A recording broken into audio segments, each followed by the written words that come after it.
Guys, welcome to Tutorial Guru. Today we'll be learning how to change your birthday on Snapchat, and now let's dive right in. Now, to change your birthday on Snapchat, first open up your Snapchat app and make sure to be logged into the account on which you want to change your birthday. And on this interface, guys, at the top left corner of the screen, you can see a Bitmoji or your profile icon. Tap on there.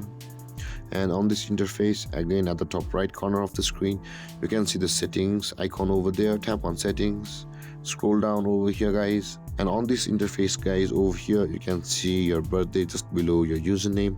Tap on birthday, and here it says choose carefully. You can only change your birthdays a limited number of times, so tap on it.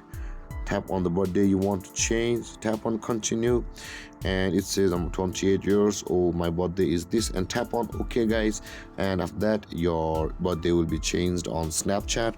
And there, guys, this is how you can change your birthday on Snapchat. And if you have any confusions or questions regarding the topic, feel free to comment in the comment section below, and don't forget to like, subscribe, and hit that bell icon for more videos. Thank you for watching, guys. Peace.